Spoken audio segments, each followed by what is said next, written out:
Halo sahabat koperasi, Alhamdulillah kita dapat berkumpul bersama di acara pelatihan dan gathering anggota koperasi pegawai RSUD Budi Asih. Acara ini bukan cuma ajang kumpul dan belajar, tapi juga bagian dari kaderisasi. Karena kita butuh generasi baru yang siap jadi pengurus dan pengawas ke depannya. Makanya penting banget buat kita semua memahami prinsip dan cara kerja koperasi. Karena koperasi itu milik kita bersama dan masa depannya ada di tangan kita semua. Jadi sahabat koperasi, nikmati acaranya, ambil ilmunya, dan jangan ragu buat terlibat aktif. Salam koperasi. Wassalamualaikum warahmatullahi wabarakatuh. Koperasi Pegawai RSUD Budi Asih. Mandiri, kuat, sejahtera anggotanya. Tersembunyi di kawasan Taman Nasional Gunung Gede Pangrango, tepatnya di Sukabumi, Jawa Barat. Situ gunung menawarkan pengalaman menjelajahi alam yang masih alami dan mempesona. Tempat ini dikenal akan kesejukannya, udara segar dan suasana tenang. Sebuah pelarian sempurna dari hiruk-pikuk kota. Salah satu ikon paling terkenal di Situ Gunung adalah Jembatan Gantung Situ Gunung. Dengan panjang lebih dari 240 meter dan berada di ketinggian sekitar 150 meter.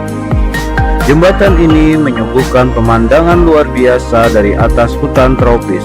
Setiap langkah di atasnya menghadirkan sensasi tersendiri antara tegang, takjub, dan penuh kekaguman. Jembatan ini bukan hanya tempat berfoto, tapi juga penghubung menuju keajaiban alam lainnya yang menanti di seberang.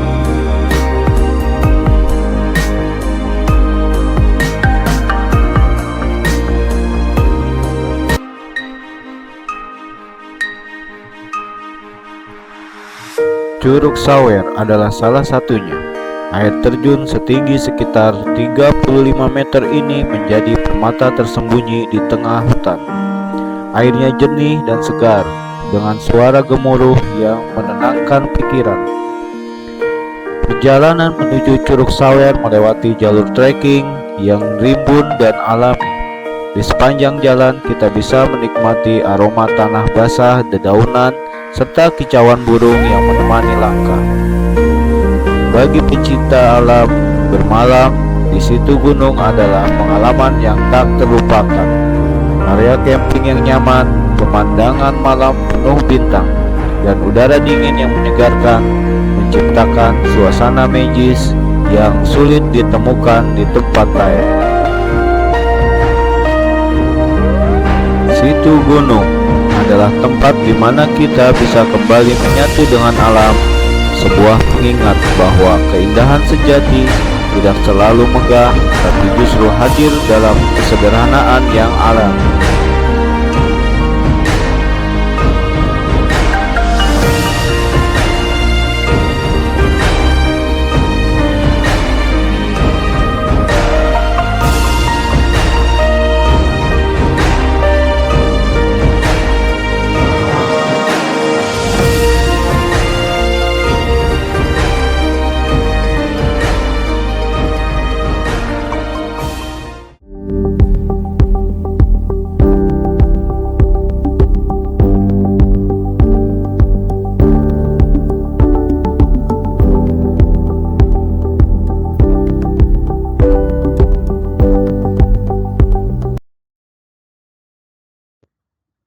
Assalamualaikum warahmatullahi wabarakatuh. Salam sejahtera untuk kita semua, sahabat koperasi pegawai RSUD Budi Asih yang berbahagia. Pada kesempatan ini, kita akan bersama-sama membahas prinsip-prinsip pengelolaan organisasi dan manajemen koperasi. Sebuah materi penting yang dirancang untuk membekali kita sebagai anggota koperasi dengan pemahaman dasar mengenai prinsip-prinsip, struktur, serta praktik yang berlaku dalam dunia perkoperasian. Pelatihan ini bukan hanya sebagai sarana pembelajaran, tetapi juga sebagai bentuk komitmen kita untuk ikut serta secara aktif dalam membangun koperasi yang sehat, transparan, dan bermanfaat bagi seluruh anggotanya. Mari kita manfaatkan momen ini untuk saling belajar, berdiskusi, dan memperkuat semangat kebersamaan dalam koperasi kita tercinta. Koperasi merupakan salah satu pilar utama dalam pembangunan ekonomi kerakyatan di Indonesia. Sebagai lembaga ekonomi yang berasaskan kekeluargaan dan demokrasi, koperasi memiliki peran strategis dalam meningkatkan kesejahteraan anggota dan masyarakat secara umumnya. Sesuai dengan amanat Undang-Undang Dasar 1945 Pasal 33, koperasi diharapkan menjadi kekuatan ekonomi nasional yang mandiri, kuat, dan berdaya saing. Namun demikian, peran koperasi yang optimal hanya dapat terwujud apabila seluruh anggotanya memiliki pemahaman yang baik mengenai prinsip-prinsip perkoperasian serta fungsi dan tanggung jawab masing-masing dalam organisasi. Oleh karena itu, pelatihan ini disusun sebagai upaya peningkatan kapasitas anggota koperasi agar dapat berpartisipasi aktif, memahami jati diri koperasi, dan turut serta dalam mewujudkan tata kelola koperasi yang baik. Materi pelatihan ini mencakup dasar-dasar perkoperasian, struktur organisasi koperasi, prinsip dan nilai koperasi, serta aspek hukum dan regulasi yang relevan. Dengan mengikuti pelatihan ini, diharapkan anggota koperasi dapat menjalankan perannya secara efektif sehingga koperasi dapat tumbuh dan berkembang secara berkelanjutan. Kita akan memulai dengan mengenali jati diri dan regulasi koperasi. Jati diri koperasi mencerminkan nilai dan prinsip dasar koperasi seperti keanggotaan sukarela, pengelolaan demokratis, dan partisipasi aktif anggota. Sedangkan regulasi koperasi meliputi landasan hukum yang mengatur pendirian, struktur organisasi, tata kelola, serta hak dan kewajiban anggota koperasi. Ada beberapa regulasi utama yang menjadi acuan kita diantaranya. Yang pertama ada Undang-Undang Nomor 25 Tahun 1992 tentang Perkoperasian. Ini adalah payung hukum utama yang mengatur seluruh aspek perkoperasian di Indonesia. Yang kedua ada Permenkop Nomor 19 Tahun 2015 tentang Rapat Anggota. Di sini diatur bagaimana rapat anggota sebagai kekuasaan tertinggi koperasi dijalankan. Yang ketiga ada Permenkop Nomor 9 Tahun 2018 tentang Pembinaan dan Penyelenggaraan Perkoperasian. Ini memberikan pedoman teknis dan mengenai pembinaan pengawasan hingga penyelenggaraan koperasi secara umum. Sebelum kita masuk lebih dalam ke prinsip dan pengelolaan koperasi, penting bagi kita untuk memahami landasan utama dari keberadaan koperasi di Indonesia. Landasan ini menjadi pijakan hukum, moral, dan filosofi dalam menjalankan roda organisasi koperasi. Terdapat 3 landasan utama koperasi. Landasan yang pertama yaitu Pancasila. Sebagai dasar negara, Pancasila menjadi sumber nilai moral dan etika dalam pelaksanaan koperasi. Nilai-nilai seperti kekeluargaan, keadilan sosial, musyawarah, dan gotong royong menjadi roh dalam pengelolaan koperasi. Landasan yang kedua yaitu Undang-Undang Dasar 1945 Pasal 33 Ayat 1 yang berbunyi, perekonomian disusun sebagai usaha bersama berdasar atas asas kekeluargaan. Koperasi diakui secara konstitusional sebagai bentuk usaha yang paling sesuai dengan semangat demokrasi ekonomi dan kesejahteraan bersama.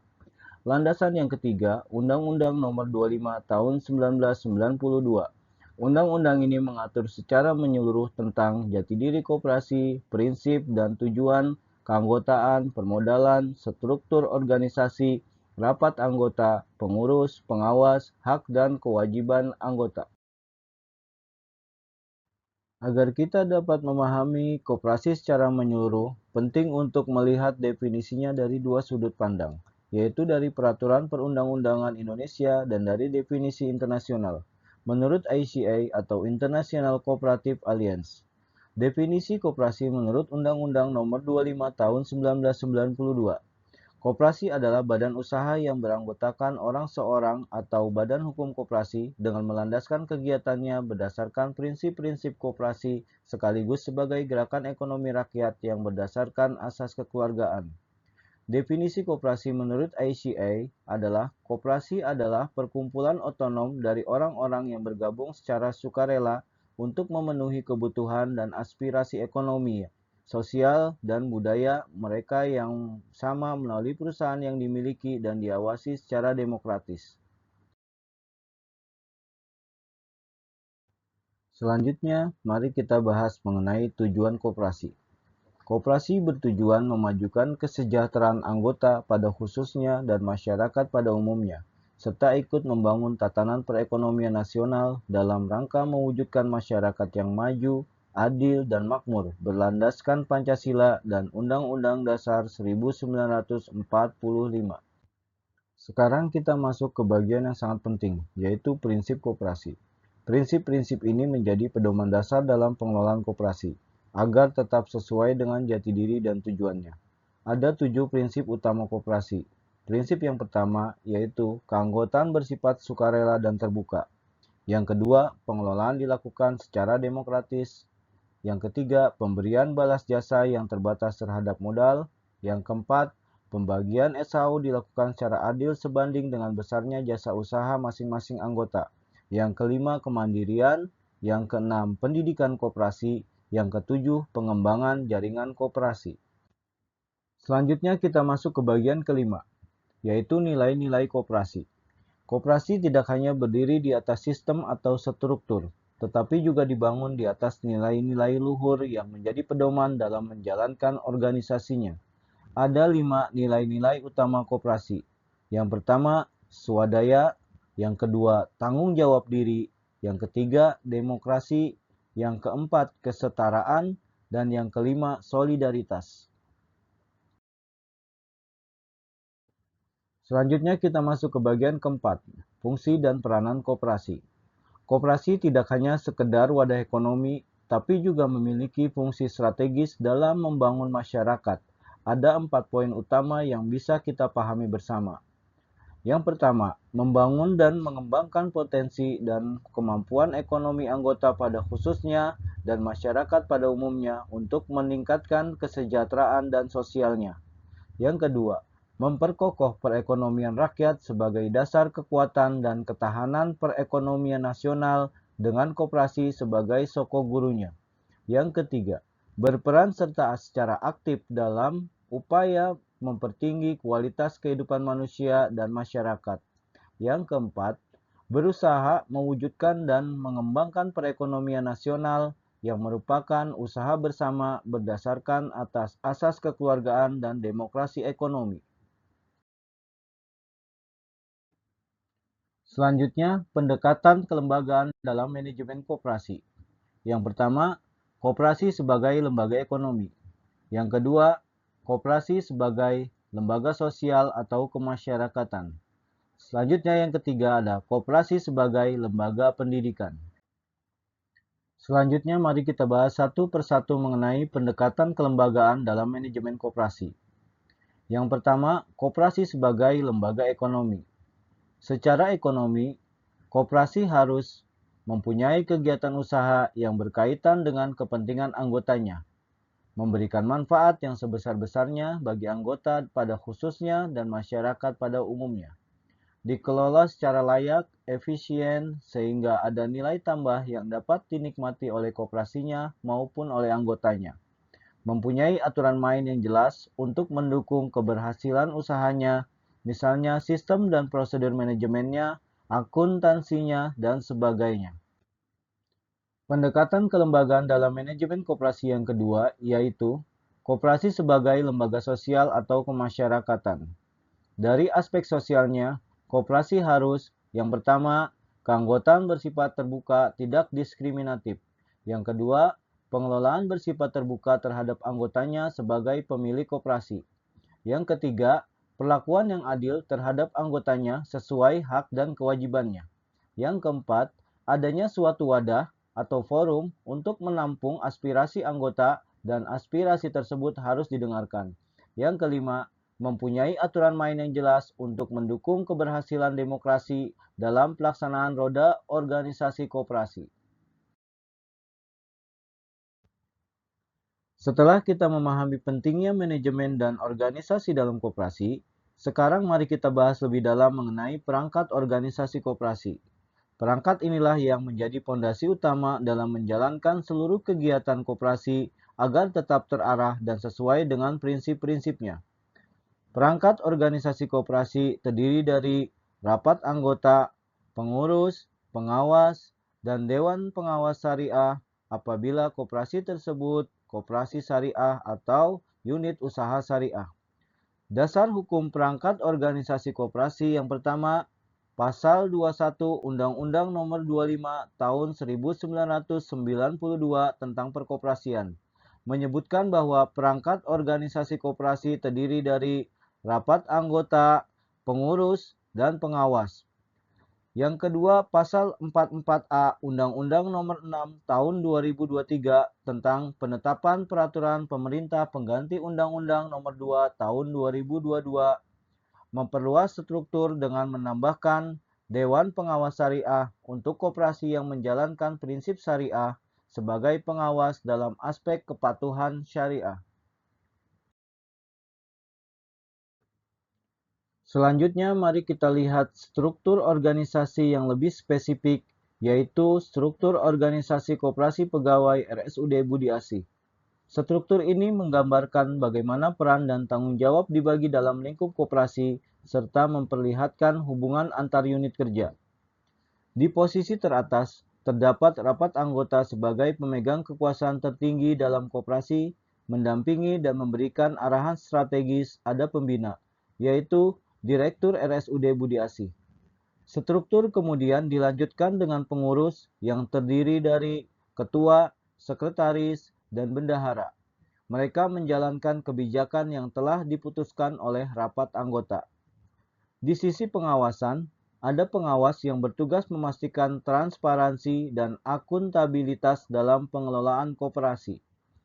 Untuk pelaksanaan operasional harian, koperasi dipimpin oleh seorang manajer yang mengoordinasikan dua unit utama, yaitu unit usaha simpan pinjam dan unit retail dan jasa. Masing-masing unit memiliki koordinator, staf administrasi, serta tenaga operasional seperti bagian toko, keuangan, hingga driver. Kita mulai pembahasan pertama mengenai salah satu perangkat utama dalam koperasi, yaitu rapat anggota. Dalam struktur organisasi koperasi, rapat anggota menempati posisi tertinggi dalam pengambilan keputusan. Rapat anggota merupakan kekuasaan tertinggi dalam tata kehidupan koperasi yang berarti berbagai persoalan mengenai organisasi ditetapkan dalam rapat ini. Di forum ini setiap anggota dapat berbicara, memberikan usul dan pertimbangan, menyetujui suatu usul atau menolaknya. Rapat anggota adalah rapat yang diselenggarakan oleh pengurus dan dihadiri oleh anggota, pengurus, dan pengawas, serta undangan. Fungsi utama untuk menetapkan keputusan penting menyangkut organisasi usaha, keuangan, serta memilih dan mengevaluasi pengurus atau pengawas. Rapat anggota koperasi merupakan dasar utama dalam pengambilan keputusan koperasi. Dilaksanakan secara demokratis oleh seluruh anggota. Jenis-jenis rapat anggota, yang pertama ada rapat anggota biasa, yang kedua rapat anggota khusus, yang ketiga rapat anggota luar biasa. Rapat anggota biasa terdiri dari rapat anggota tahunan atau yang disebut RAT, rapat penyusunan RK dan RAPB, yang ketiga rapat pemilihan pengurus dan pengawas. Rapat anggota khusus dilaksanakan untuk hal strategis. Yang pertama, perubahan anggaran dasar. Yang kedua, pembubaran koperasi. Yang ketiga, penyatuan atau amalgamasi. Rapat anggota luar biasa diselenggarakan jika pengurus tidak mampu atau tidak ada, kondisi darurat, tidak memungkinkan diadakannya rapat anggota biasa. Selanjutnya, fungsi dan wewenang rapat anggota. Yang pertama, menetapkan atau merubah anggaran dasar dan anggaran rumah tangga. Yang kedua, menetapkan kebijakan umum di bidang organisasi manajemen dan usaha serta keuangan koperasi. Yang ketiga, memilih, mengangkat, dan memberhentikan pengurus dan pengawas. Yang keempat, menetapkan rencana kerja, rencana anggaran pendapatan dan belanja koperasi, serta pengesahan laporan keuangan. Selanjutnya yang kelima, meminta keterangan dan mengesahkan pertanggungjawaban pengurus dalam pelaksanaan tugasnya. Yang keenam, menetapkan pembagian sisa hasil usaha. Yang ketujuh, memutuskan penggabungan, peleburan, pembagian, dan pembubaran koperasi. Dan yang terakhir yang kedelapan, menetapkan keputusan lain dalam batas yang ditentukan dalam anggaran dasar. Setelah kita membahas secara rinci tentang rapat anggota sebagai salah satu perangkat terpenting dalam organisasi koperasi, sekarang kita akan melanjutkan ke perangkat organisasi yang kedua, yaitu pengurus koperasi. Pengurus koperasi merupakan perangkat organisasi koperasi yang bertanggung jawab penuh atas kepengurusan koperasi untuk kepentingan dan tujuan koperasi, serta mewakili koperasi baik di dalam maupun di luar pengadilan sesuai dengan ketentuan anggaran dasar. Berikut ini susunan pengurus Koperasi Pegawai RSUD Budi Asih yang saat ini menjalankan tugas dan tanggung jawabnya. Yang pertama, dari sisi kiri adalah Dr. Julintari Indriani yang menjabat sebagai ketua. Beliau memimpin jalannya koperasi secara umum dan bertanggung jawab dalam mengambil keputusan strategis demi kemajuan koperasi. Selanjutnya di tengah terdapat Bapak Muhammad Nata. Selaku sekretaris, beliau bertugas dalam bidang administrasi dan dokumentasi, memastikan setiap kegiatan tercatat dengan baik dan tertib. Dan yang terakhir, di sisi kanan adalah Ibu Desi Kurniati, yang menjabat sebagai bendahara. Beliau bertanggung jawab dalam pengelolaan keuangan koperasi secara transparan dan akuntabel. Semoga dengan kepemimpinan yang ada saat ini, koperasi dapat terus berkembang dan memberikan manfaat sebesar-besarnya bagi seluruh anggota. Setelah membahas pengurus, kini kita masuk pada bagian berikutnya, yaitu pengawas koperasi. Pengawas koperasi memiliki dasar hukum yang jelas sebagaimana tercantum dalam Pasal 1 Ayat 11 Peraturan Menteri Koperasi dan UKM Nomor 19 Tahun 2015. Pengawas koperasi merupakan perangkat organisasi koperasi yang bertugas mengawasi dan memberikan nasihat kepada pengurus. Keberadaan pengawas sangat penting sebagai bentuk pengendalian internal dalam koperasi agar kegiatan usaha maupun pengambilan keputusan tetap berada pada jalur yang sehat, transparan, dan sesuai dengan prinsip koperasi. Berikut ini adalah susunan pengawas koperasi pegawai RSUD Budi Asih saat ini. Yang pertama, Dr. Naimatul Mahanani sebagai Ketua Pengawas. Beliau bertanggung jawab untuk memimpin seluruh kegiatan pengawasan internal koperasi, memastikan bahwa setiap kebijakan dan program dijalankan sesuai ketentuan, serta menyusun laporan hasil pengawasan kepada rapat anggota. Yang kedua, Ibu Mintarsi sebagai anggota pengawas 1. Bertugas membantu ketua dalam pelaksanaan pengawasan secara teknis, serta aktif dalam analisis dokumen dan pelaksanaan evaluasi berkala terhadap aktivitas pengurus dan keuangan koperasi. Yang ketiga, Bapak Joko Haji Yanto, sebagai anggota pengawas, berperan dalam menelaah laporan keuangan dan kegiatan usaha koperasi, serta memberikan masukan dan rekomendasi yang konstruktif kepada pengurus demi peningkatan tata kelola koperasi. Kita lanjut ke bagian berikutnya, yaitu mengenai persyaratan uji kelayakan bagi pengurus dan pengawas koperasi. Dalam proses sertifikasi dan uji kelayakan, ada dokumen-dokumen penting yang harus dipenuhi oleh calon pengurus maupun pengawas koperasi.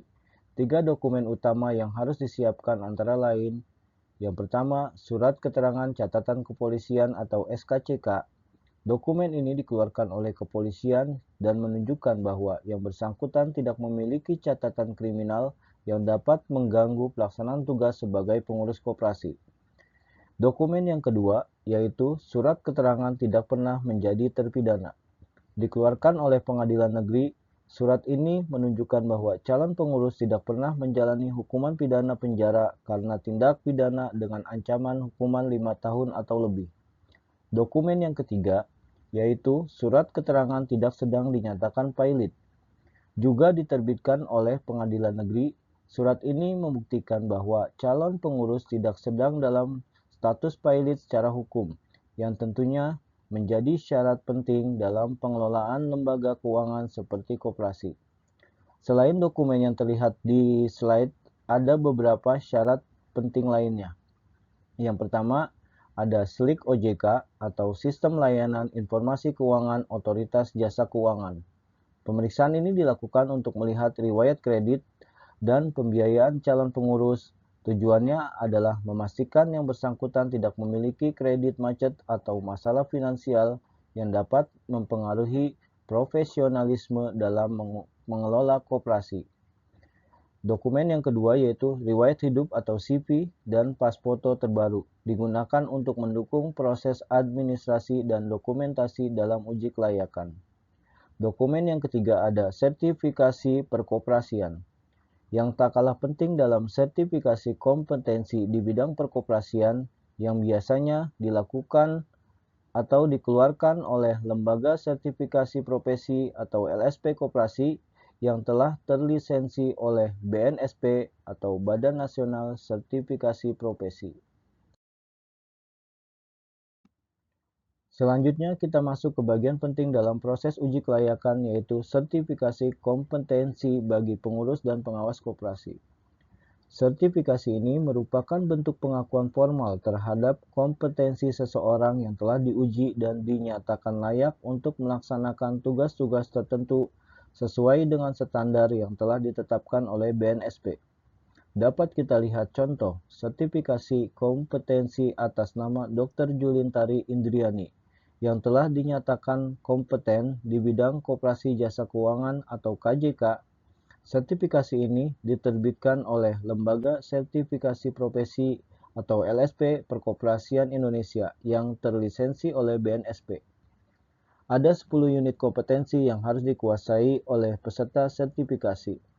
Unit-unit ini mencerminkan kemampuan teknis dan manajerial yang diperlukan untuk memastikan pengurus koperasi mampu menjalankan tugas secara profesional dan bertanggung jawab.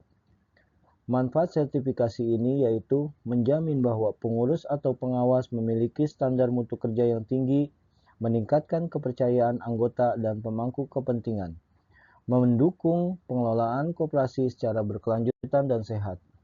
Sertifikasi ini berlaku selama 3 tahun dan dapat diperbarui melalui uji ulang atau portofolio.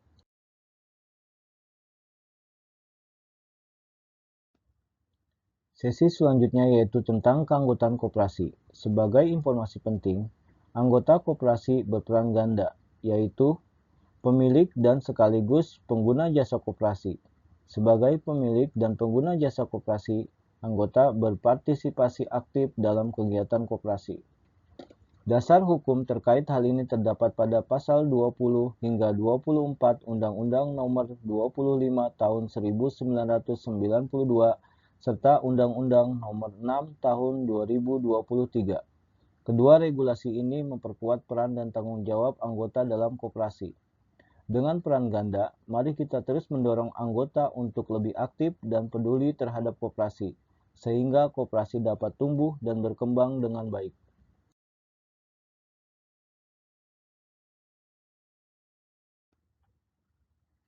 Syarat menjadi anggota. Yang pertama, warga negara Indonesia yang mampu melakukan tindakan hukum. Yang kedua, bertempat tinggal di Indonesia. Yang ketiga, bersedia melunasi simpanan pokok dan membayar simpanan wajib setiap bulannya. Yang keempat, menyetujui anggaran dasar dan ketentuan lainnya. Berakhirnya keanggotaan. Yang pertama, anggota yang bersangkutan meninggal dunia. Yang kedua, berhenti atas permintaan sendiri. Yang ketiga, koperasi membubarkan diri atau dibubarkan oleh pemerintah. Yang keempat, diberhentikan oleh pengurus karena tidak lagi memenuhi persyaratan keanggotaan atau melanggar ketentuan anggaran dasar dan anggaran rumah tangga dan ketentuan lain yang berlaku dalam koperasi. Selanjutnya, kewajiban anggota. Kewajiban anggota yang pertama yaitu mematuhi anggaran dasar, anggaran rumah tangga, peraturan lainnya, dan keputusan rapat anggota. Kewajiban yang kedua, menghadiri rapat anggota dan berpartisipasi aktif dalam kegiatan usaha koperasi. Kewajiban yang ketiga, turut mengawasi pengelolaan organisasi dan usaha koperasi. Selanjutnya, kewajiban yang keempat, melunasi simpanan pokok dan membayar simpanan wajib secara rutin. Dan kewajiban yang terakhir, mengembangkan dan memelihara prinsip koperasi. Selanjutnya, hak-hak anggota koperasi. Hak yang pertama, yaitu menghadiri, menyatakan pendapat, dan memberikan suara dalam rapat anggota. Yang kedua, memilih dan atau dipilih sebagai pengurus atau pengawas koperasi. Yang ketiga, meminta diadakan rapat anggota sesuai anggaran dasar. Yang keempat, mendapat pelayanan dari usaha koperasi. Hak-hak anggota selanjutnya, yaitu yang kelima, mendapat informasi tentang perkembangan koperasi. Yang keenam, membela diri jika diberhentikan sementara oleh pengurus. Yang ketujuh, mendapat bagian dari SHU sesuai simpanan dan transaksi usaha. Dan yang terakhir yang kedelapan, mendapat pengembalian simpanan dan hak saat keluar atau saat koperasi dibubarkan.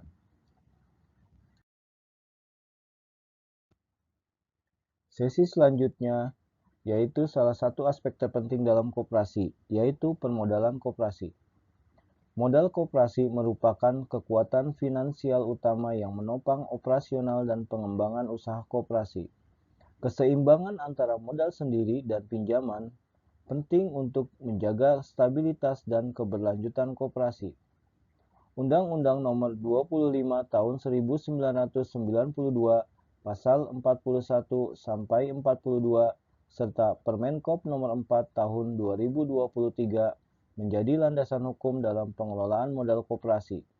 Regulasi ini mengarahkan koperasi agar mampu membangun sumber daya finansialnya secara mandiri, namun tetap membuka peluang pembiayaan dari luar jika diperlukan asalkan dilakukan secara bijaksana. Modal koperasi. Modal koperasi berasal dari 3 bagian. Yang pertama, modal sendiri. Modal sendiri berasal dari simpanan pokok, simpanan wajib, dana cadangan, dan hibah. Yang kedua, modal pinjaman. Modal pinjaman berasal dari anggota, koperasi lain dan anggotanya, bank dan lembaga keuangan lainnya, penerbitan obligasi atau surat hutang, sumber lain yang sah menurut hukum. Yang ketiga, modal penyertaan. Modal penyertaan berasal dari modal tambahan dari pihak luar yang diatur lebih lanjut dalam anggaran rumah tangga atau ART. Selanjutnya kita akan melihat struktur permodalan koperasi pegawai RSUD Budi Asih. Modal sendiri meliputi simpanan pokok sebesar Rp190 juta, simpanan wajib 10,5 miliar, dan cadangan 2,4 miliar rupiah. Ini mencerminkan kekuatan internal koperasi. Yang kedua, modal pinjaman terdiri dari endapan senilai Rp472 juta, simpanan simpatik sebesar 3 miliar, dan program Siap Budi sebesar 7,7 miliar. Pinjaman ini mendukung operasional koperasi dengan bijak. Saat ini koperasi belum memiliki modal penyertaan yang menegaskan kemandirian finansial koperasi. Melanjutkan pembahasan modal koperasi, kini kita masuk ke aset koperasi. Aset koperasi adalah sebuah kekayaan yang dimiliki oleh koperasi dan digunakan untuk menjalankan kegiatan usahanya demi kesejahteraan anggota. Aset ini berasal dari berbagai sumber, baik dari anggota maupun dari luar anggota. Dasar hukum terkait aset koperasi diatur dalam pasal 43 hingga 45 Undang-Undang Nomor 25 Tahun 1992 dan diperkuat oleh Permenkop Nomor 4 Tahun 2023. Regulasi ini memastikan bahwa pengelolaan aset koperasi dilakukan secara transparan, akuntabel, dan bertujuan untuk kepentingan anggota. Aset koperasi secara umum dibagi menjadi dua jenis, yaitu aset lancar dan aset tidak lancar atau aset tetap. Aset lancar terdiri dari 1. Kas dan setara kas meliputi uang tunai dan saldo di bank. Yang kedua, piutang usaha atau pinjaman yang diberikan kepada anggota. Yang ketiga, persediaan barang dagangan. Yang keempat, investasi jangka pendek. Aset kedua yaitu aset tidak lancar atau aset tetap. Aset tidak lancar atau aset tetap terdiri dari gedung atau kantor koperasi, kendaraan operasional, peralatan dan perlengkapan, dan tanah. Berikut gambaran mengenai aset koperasi pegawai RSUD Budi Asih yang terbagi ke dalam dua jenis utama. Yang pertama yaitu aset lancar. Aset lancar adalah aset yang dapat dengan mudah dicairkan atau digunakan dalam jangka waktu pendek, biasanya kurang dari 1 tahun. Jumlah total aset lancar koperasi kita saat ini adalah sebesar Rp28.795.246.000. Selanjutnya yang kedua adalah aset tidak lancar atau biasa disebut juga aset tetap. Aset ini bersifat jangka panjang dan digunakan untuk mendukung operasional koperasi dalam jangka waktu yang lebih lama. Total nilai aset tetap koperasi mencapai Rp50.200.000.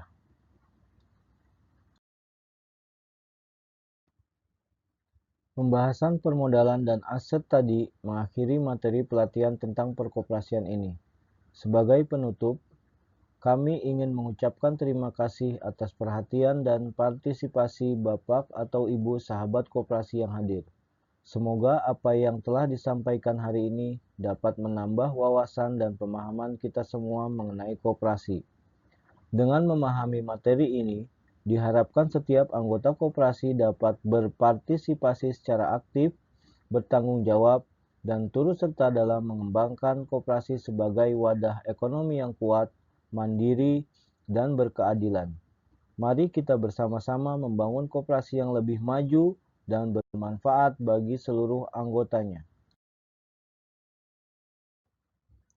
Yang terakhir, sebelum kami mengakhiri materi ini, kita akan masuk ke post-test menggunakan aplikasi Quizzes yang nanti akan dipandu oleh panitia. Post-test ini untuk mengukur sejauh mana pemahaman sahabat koperasi terhadap prinsip, struktur, dan praktik perkoperasian yang telah kita bahas tadi. Silakan menjawab beberapa pertanyaan yang telah disiapkan dengan sebaik-baiknya. Jawaban terbaik dari 10 peserta akan mendapatkan voucher belanja koperasi pegawai RSUD Budi Asih senilai Rp50.000 sebagai bentuk apresiasi kami. Demikian yang dapat kami sampaikan. Mohon maaf apabila ada kekurangan, kekeliruan atau kesalahan dalam penyampaian materi ini. Billahi taufik wal hidayah. Wassalamualaikum warahmatullahi wabarakatuh. Koperasi Pegawai RSUD Budi Asih, mandiri, kuat, dan sejahtera anggotanya.